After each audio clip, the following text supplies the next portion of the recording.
this all got me thinking about what we were talking about learning to love ourselves, Yes. and in the contrast of kind of how we grew up, some of the similar dysfunctional stuff that we had to wade through, Yeah. even though we were separated. Right?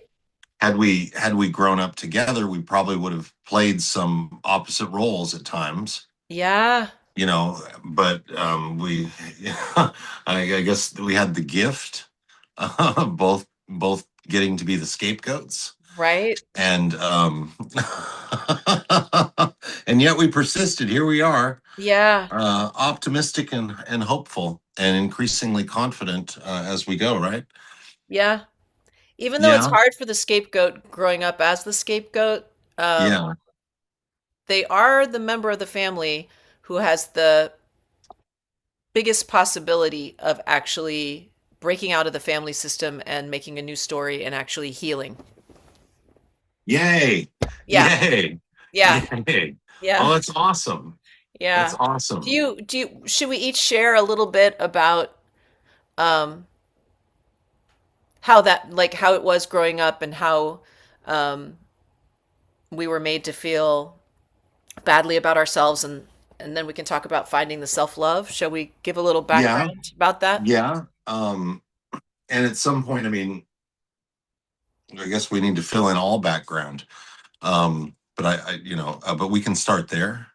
Alrighty. Um, do, um, do you want to go first?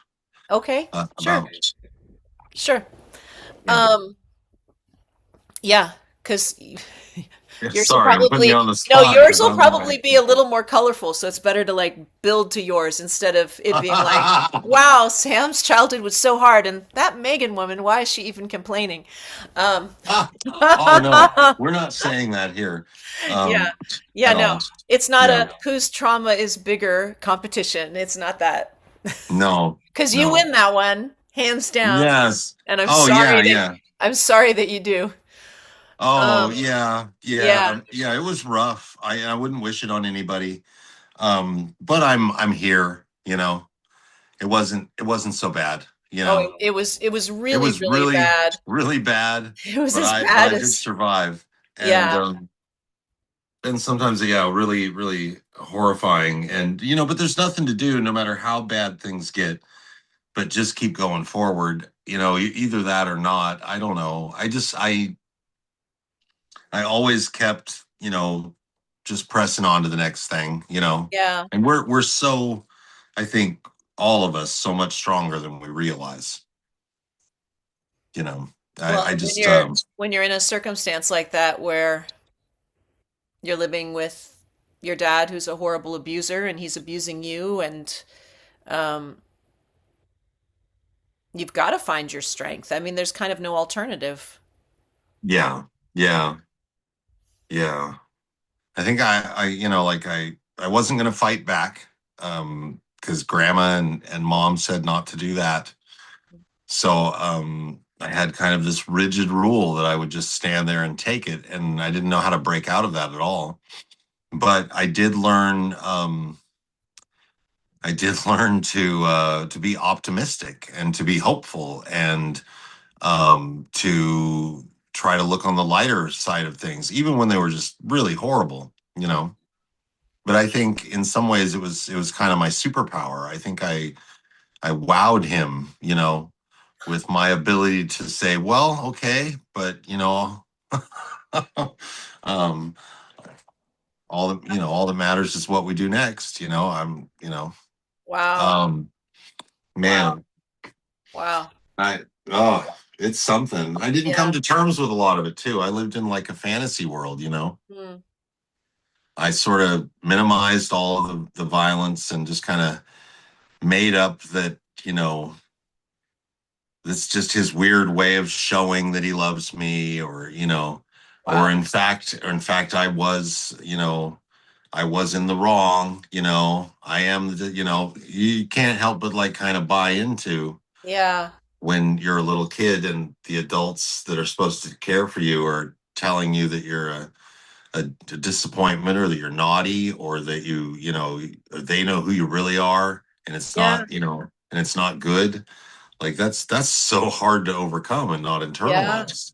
I feel like it's a bit of Stockholm syndrome. You're completely dependent upon them. So you Yeah. have to kind Yeah. of believe the story and believe that they have reasons for doing what they're doing because you have to trust them. Like Yeah. you're under their thumb and under their care. Yeah. Yeah. To survive psychologically, Yeah. we have to make up that we're safe for some Yeah. reason, somehow. Yeah. I couldn't have dealt with the reality, you know, Yeah. like I Yeah. couldn't have, there's no Gosh. way. Yeah. Yeah, it would have been a completely different scenario. And Yeah. man, Yeah. So let's see. So I was going to share a bit about my childhood, and yes, in my yes. family, it was more emotional abuse from my mom Hmm. um, than physical. I mean, I did get spanked a lot, but you know, they didn't think of that as abuse. Apparently the brain doesn't know Yeah, the difference between no, spanking and abuse. So, but no. and they thought it was really interesting that I got spanked by far the most, and then I ended up the most successful. Like they were like, "Good on us for spanking her so much." Uh, Oh, I hate that. I hate that stuff. yeah, yeah. But it was Yeah, mostly emotional, and it was hard being the first girl because I have a yeah, younger sister and an older brother. Older brother's also adopted, I'm adopted, and then my little sister's their biological child.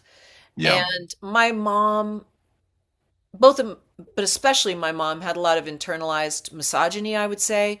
And in her mind, girls were either, she had a Madonna whore complex. You were either a good girl or a bad girl. And so Uh, yeah, she thought birth mothers were all bad girls. So she thought I came from a worthless slut. wow. And so she was very afraid that I would end up like that. But also I think she decided really early on that, and she told me this, that she figured out that if she went really negative, that if nothing I did was ever good enough, that I would kill myself trying. And so Oh, she decided to take the negative view, which is how she would kind of justify a lot of her behavior about me never being good enough. But it wasn't just school. It wasn't just why did you miss one on the test, or it was also, well, it was practical things like she coined the term, you may get A's in school, but you sure get an F in life. And so any yeah. little mistake I would make, everybody in my family would say, F in life, and they'd all sing it like a chorus. Oh Um, my gosh. yeah, So yeah, group abuse. Yes, yeah, yeah. Oh I no, remember. Yeah, yeah, they all joined in. yeah. And and then there was so much about my body, and I think part of that was hating me because I was adopted and I didn't look like her or my dad or any relatives she knew. So everything about it was bad. My hair was like an afro, and she would brush it out and just say it was so wild and it was so terrible, and it was like a white afro.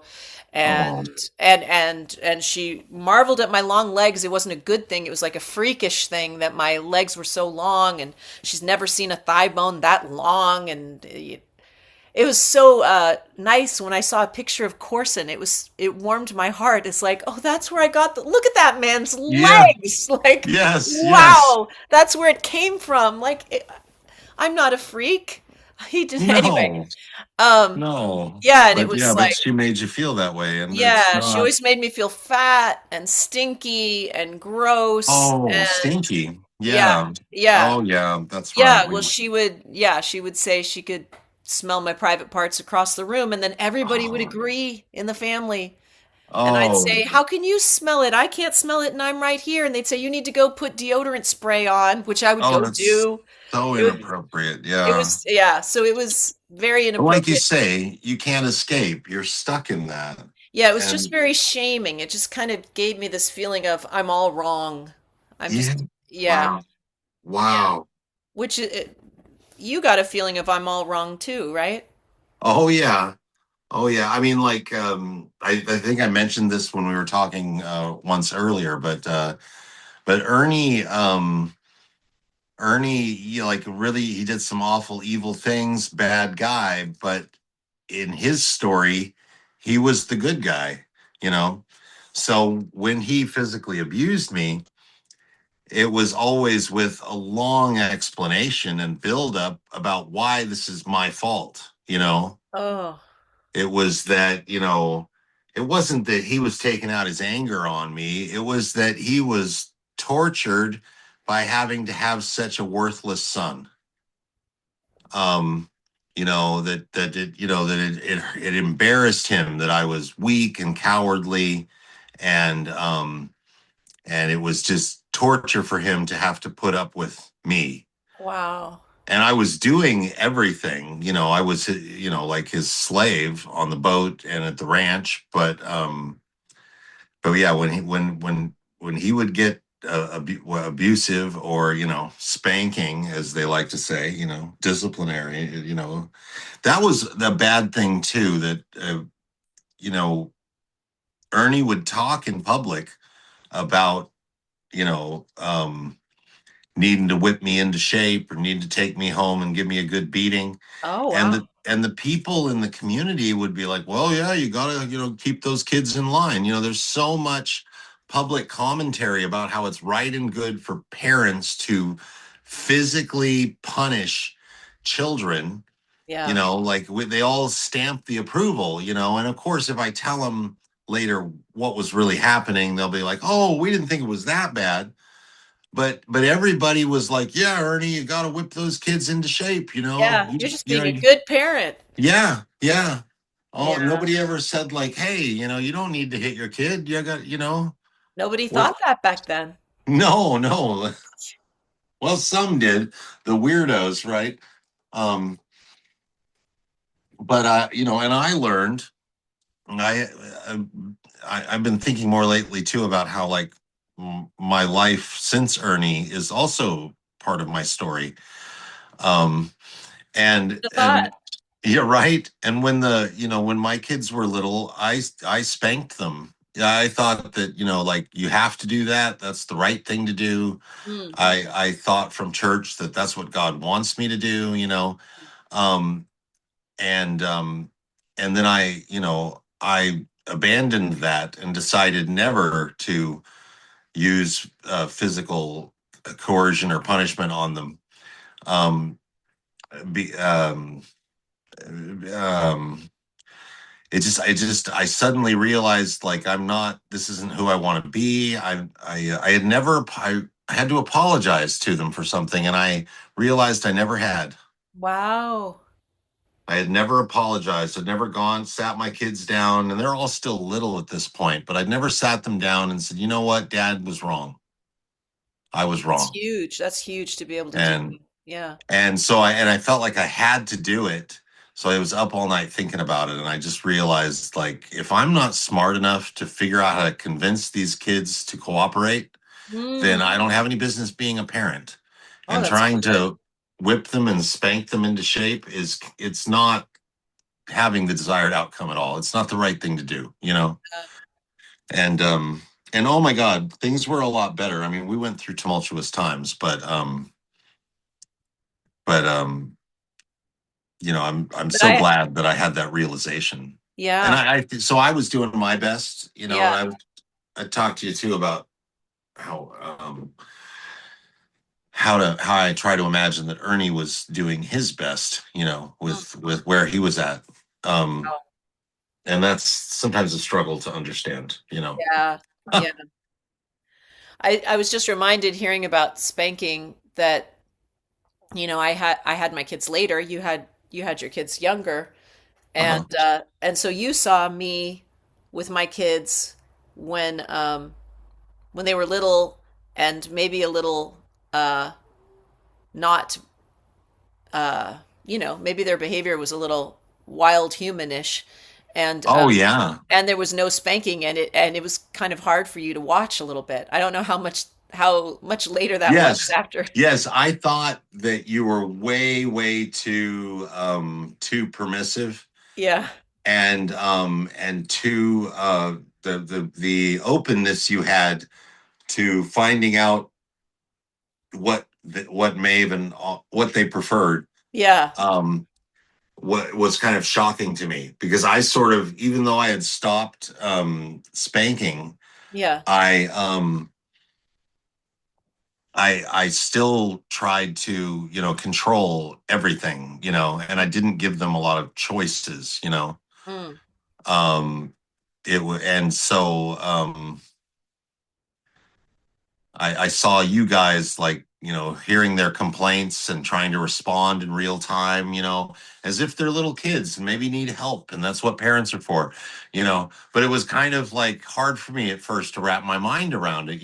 Yeah. And I mean, now I can see that your kids are almost grown and they're quite well adjusted and thoughtful, wise people. Yeah. And it turns out you didn't have to physically abuse them to accomplish that. It's amazing. Yeah. Yeah. Yeah. Well, And and not. it makes me feel badly for you because I know how I don't know how just since I've known you, the emotional maturity and healing and growth that I've seen in you has been so impressive. I mean, that's rare to see in any person, but it's been so impressive. So to hear you, Wow, thank you. admit that you still thought you needed to control everything, um, that just makes me feel for you because I think of how that must have been a reaction of where you had come from and how you were raised and Oh, yeah. Yeah, and it took a little bit to kind of figure that out, and yeah. I had no idea what was happening, but my I started in 2006 to learn about noticing my triggers, trying to or maybe into 2007. I was at that point just starting to for the first time consider like what does shame feel like in my body? What does fear feel like in my body? Mm, And what parts of my body are being when I'm being triggered, where is that happening? And like even identifying my own feelings was kind of a new thing back then. yeah. Um and then, of course, with that realization then comes kind of some re-experiencing of it all. Yeah. um, and stuff maybe that I never really allowed to or felt like I could experience before. And certainly sadness. And I know like um, I don't remember when I told you that I believed that Ernie killed Claire. Hmm. Do you remember when that was? Um, okay, well, let me try to remember the Our mom timeline. and dad. When dad killed mom. Yeah. Well, I remember just as soon as I heard that he was an abuser and that he had abused her, and then you told me the very beautiful story he had always told you about how she Oh, drowned. oh yes. And I had a bit of doubt even at that point, but I didn't want to say it to you because I just Oh, thought, okay. isn't it like 95% of the time when a woman dies and she was abused, isn't it It's practically the always it's the the man? Yeah, Um, yeah. Yeah, so you might have even asked if I'd ever questioned the story or yeah, I might have. Um, One thing that's interesting about that, I wonder if it was around the time you were telling me about Sandy. oh wow. Um, so you, so So that'd be 2009 probably. is that Um about when? Yeah, yeah, yeah. Let's see. We first met end of 2007, and then I had my first kid 2008. Yeah, maybe 2009. That was so interesting to me because as you were gradually, like we had had conversations where you told me about Ernie and yeah, the things he had done and how abusive he had been, and you would often say, "Well, I don't want to overwhelm you. I don't want to say too much. There'll be time. I'll tell you more later." And which piqued yeah. my curiosity, but also made me wonder.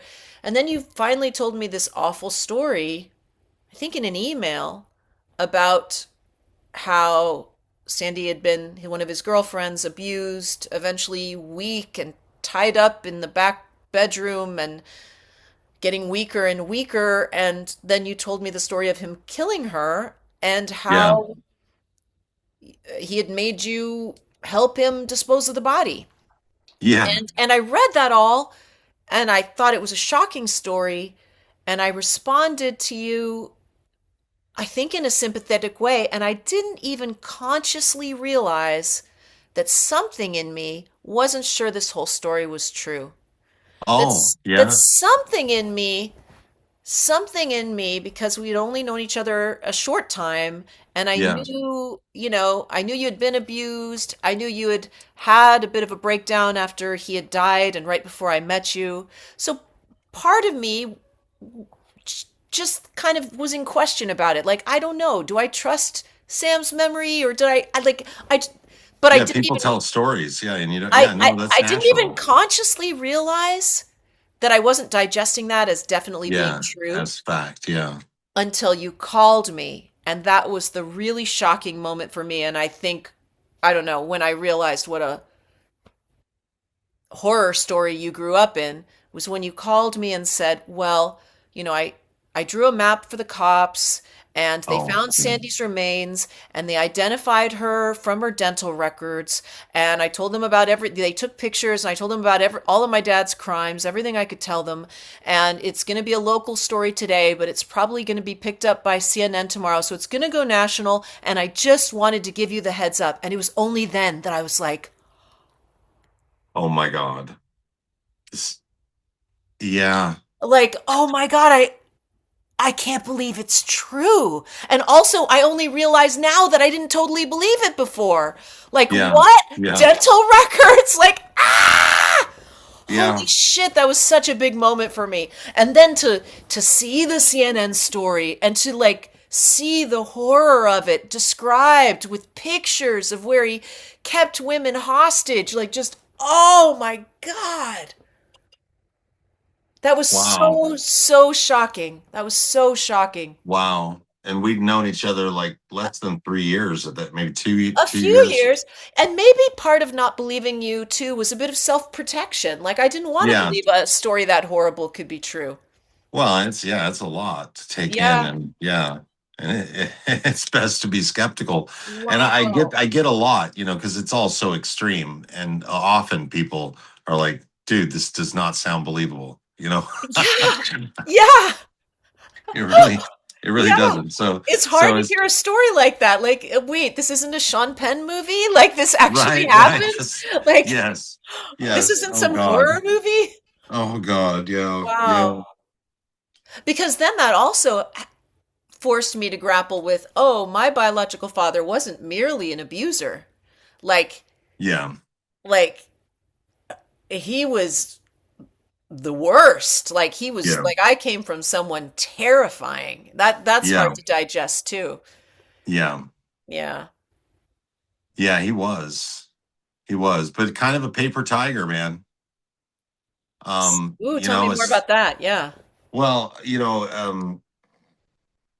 I hit him back when I was 19, and I punched him one time right in the middle of him smacking me and shaming me. And I knocked him out with one punch, and he had been hitting me, at least once a week for years, and sometimes those would turn into prolonged beatings. Every couple of months there might be one of those. And when I hit him back, that was it. Like, he didn't hit me again. He didn't beat me again. It was 2 years later before he got up the nerve to slap me. And so just one punch, and it totally deflated him. I remember, oh my God, I told this story today to some friends where, Ernie he went to prison for shooting into occupied dwellings, 30 houses. Oh, wow. Right after he killed Claire, he kind of went off the deep Mother. end, right? Yeah. Our Yeah. mother, yeah. Right after Yeah. unalived our mother. Oh my gosh. And he was committing lots of crimes, robbing people, armed robbery, Wow. holding people hostage in their house and making them, empty out their safe of money or Oh, I guns or haven't heard that one drugs. before. Wow.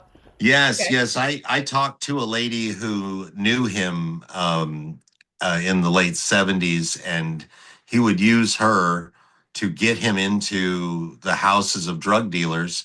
And she told me one story where Ernie had the husband, the wife, and their two kids on the couch with a shotgun pointed at them, making them, tell him how to open the safe, Oh he my wanted God. all the drugs, all the money, and but threatening to shoot these people. Wow. And so he did a bunch of that. He shot up all these houses. So he gets out of prison, and then he went back anyway, for a little bit anyway. And I go, God, I don't remember if this is before Nina. It is. It's after Nina. So I was living with him, and I'm 16 years old. I'm driving the car. I have a driver's license, and he likes to go into the bar. And we're in town, and he runs into in the bar this guy that he went around and shot up all these houses with. Okay. And so they're hamming it up on the sidewalk, and some guy ruffles my dad's ego, and my dad starts yelling at him and, challenging him to fight. And the guy doesn't want to fight, just walks away. Ooh. Well, so Ernie's, friend who got him in trouble before is like, oh shit, I know where that guy's going. We can't let him talk to you like that. Let's go get him. And so I hop in the truck with Ernie, and all those other guys hop in another vehicle, and we all drive across town to this burger joint where we know this guy's going to be apparently. And sure enough, he's there.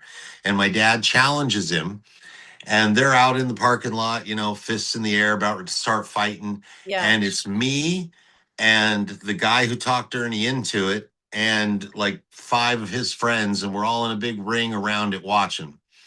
And the guy walked right up to my dad, reached over his shoulder, grabbed his t-shirt, pulled it over his head, and knotted it up around his neck so he can't see anything. And so Ernie's arms in the air like this, and the guy's just dragging him around and Oh starts my gosh. punching him, just punching him in the face while he's all wrapped up in the t-shirt, and he can't fight back. Wow. And so then he finally like spins and squirrels away and falls down and gets up, and the guy's backed off. And Ernie gets up and looks at me and says, "Get him, Sammy."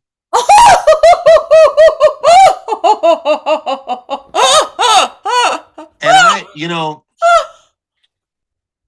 I didn't fight. I wouldn't fight. I refused to fight. But I also had this thing where if he tells me to do something, I got to Oh do it. no. Yeah. And so I charge at this guy. Oh. And I saw him like look me up and down, and he just turned and ran. Oh. And he ran right across this one lane street through three lanes of traffic, cars going Wow. by. He just went for it. And I remember the whole drive home feeling like, I'm missing something here, because this guy slaps me in the face, and the dude that just beat him up was scared to fight me. Is that what just happened? Ah. And I'm looking in the Because mirror, you just were already trying, over six you feet know. tall? Is that Yeah, why? Yeah. I was 6 foot at 16, maybe 6'1" at that point, Yeah.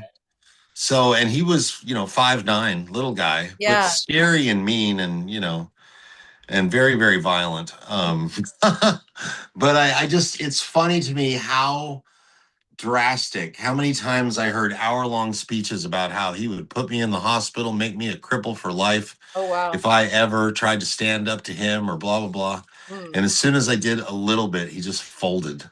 Wow. It did not take much. Wow. A It paper just, tiger. Wow. yeah, but it took That me also standing shines up. a light on the fact that, the people he killed were women. Yeah, He did go for yeah, people physically weaker than him. yeah. We had a joke, because I was going everywhere with him, and I was 12, and I was getting hit all the time, and he had beat up a few girls already in the like year he went to jail for it, and then got out and had girlfriends and smacked them around. And when and there was a point where he was talking about beating up men, and I said, it's funny, I don't think I've ever seen you hit anybody except women and me. And he said, "Well, that's me. I like beating up women and 12-year-old boys." And it became like this thing he liked to joke about, but it was really true. Wow. Like, oh, Wow. wow. Yeah, sometimes I just hate him even worse. I want to feel sorry for him enough to not be mad, but it's rough. Well, well, it also brings to mind because he would insult you and I forget the exact words, so correct me, but but No, he would yeah. say you were weak and not a real man, and that was Yeah, all well, then, projection, right? He was just yeah. calling you all the things he knew he was. Yeah, or the things he was afraid to be called, or Yeah. yeah. Yeah, like he couldn't feel and admit his shame. So, or his fear. Like he couldn't admit that he was afraid of anything. Mm. So he would make me or the woman in front of him feel ashamed Wow. and feel afraid so that he could observe them, and his brain could attach those emotions to them. They're the ones who are ashamed and afraid. And now he's not, you know. And it was like I don't know, there's just something he obviously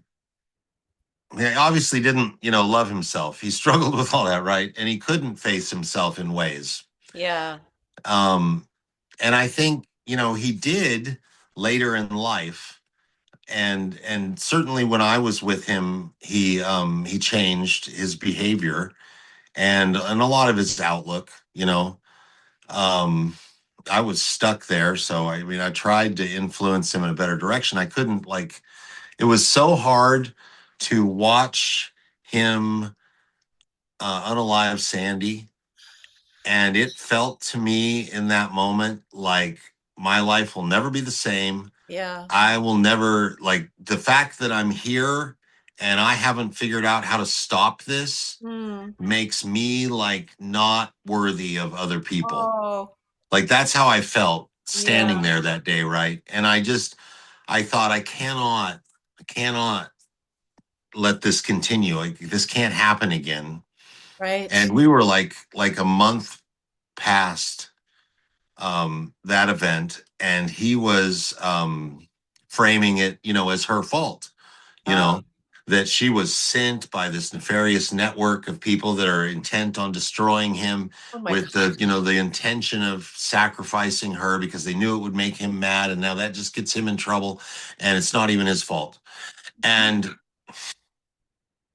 so You there's no, piece of there's no shit, man. Sorry. right. Just, Yes. And I knew there's no convincing him that maybe it's just bad to murder people. wow. So um I said, and I picked a moment there where he was like gentle and maybe kind of open to hearing something.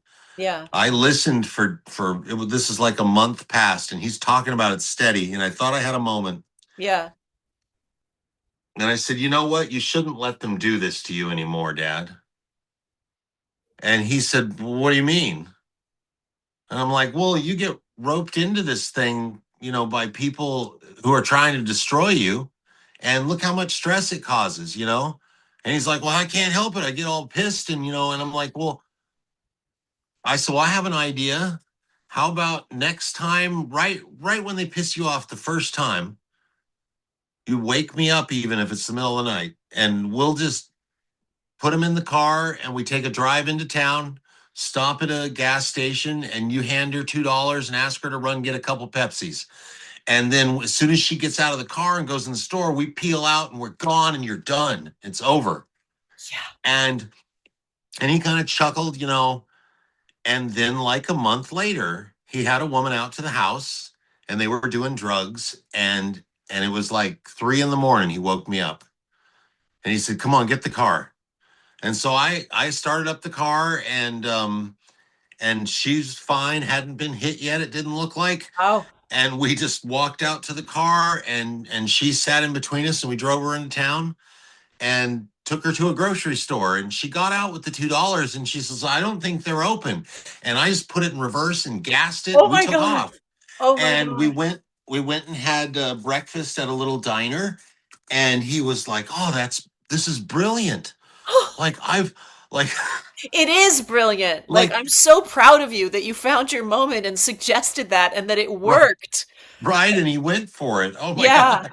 Yeah, I'm so proud of you for that. Oh my god. Yeah. It is brilliant. You did probably save someone's life. Yeah, yeah.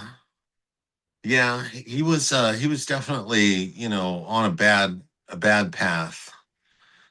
and I don't know, I needed to believe that it all worked together for good, and that God was this is all part of the plan, Oh. and that I needed to honor my dad, and that would Mm. fix things, and I needed to love like Jesus. Like I really believed in all that. Oh. but but there's a way in which believing all that kind of got me through it.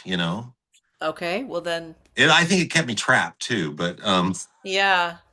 but I don't know, having those kind of fanciful faith ideas, it didn't matter what happened because I just believed everything's going to be okay. That's powerful. Yeah. Yeah. Yeah, it is. It is. And if I had lost that, I don't know, you know, it would have been hard. Yeah. Yeah. Wow. Wow. Oh. Well, Intense stuff. And yeah, I'm intense sorry. stuff. We covered a Yeah. lot. No, Yeah, we it's really did. good. It's really Yeah. good. And it's good, I think, if our conversation just goes where it goes. That, I think so. I think yeah. so. And I'm glad to hear more about like how it struck you, like the shock of all this. Oh my And I gosh. think like so early on, I'm glad that we've continued to talk and figure out how to communicate with each other and how to hear each other all Yeah. these years later. And Yeah, wow, that's so intense. Yeah. Yeah. I mean, yeah, for you, a lot of people hear the story and it affects them. It's a very powerful story, but this is your birth family, Yeah. and just a few years after finding out, Yeah. the like, Yeah, that messed with me. It messed with me in a big way.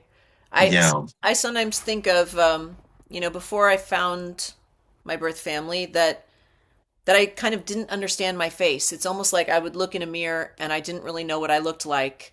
And yeah, then even when I saw pictures of relatives, I couldn't even see that I resembled them. It's taken a while to kind of start to see it and piece it together and see myself in a new way.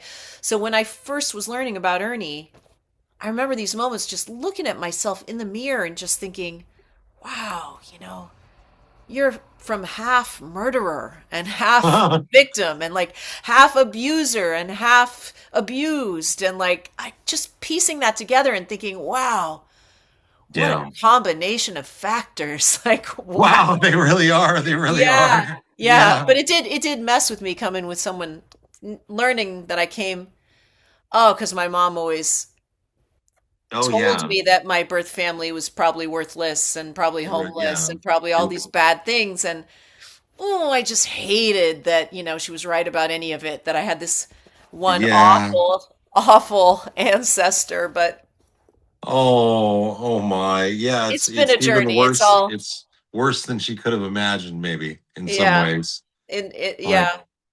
So oh, it's just taken time to digest it. yeah. And I'm thankful for that. I'm thankful that it can be digested over time. Yeah, yeah, I feel so much more hope. Um, like I really appreciate hearing your recognition of my the growth that I've done, the changes that mhm, I've gone through. Um, and it's really great for me to notice, a little forward progress, and being yeah, able to lay some of these things down, and they don't hurt me the same way they used to. They yeah, don't upset me the same way they used to. Um, I'm really grateful to be here, and then also to be able to share these stories, with you, yeah, and be able to yeah, talk like we do. yeah. Me too. Me too. Yeah, and And I so we've think been it's been so powerful, right, that we understand each other well and have a similar nature. And that yes. we can talk more about that later, but I feel like that's a huge subject to explore. Yeah, yeah. That's how I introduce you, or when I'm telling people about my sister, I said, just like me, but a little better looking, a little smarter, maybe, you know. Um, Uh, uh, anyway, but we are very similar. yeah, And, so there are times where like it's kind of shocking, um, the personality similarity, but I mean, we're from the same batch. And I right. really appreciate you. And we've been doing so much talking Yeah, over the years that I'm really excited about us doing this podcast, me too. and we'll be able to get, deeper into some of these stories we might not talk about all the time. Yeah. and we'll invite people to question. Yeah. Yeah. So Fantastic. All right. Love you, Sam. I love you too. Thank you. Till next time. And till next time, All thank you so right. much. All Bye right. bye.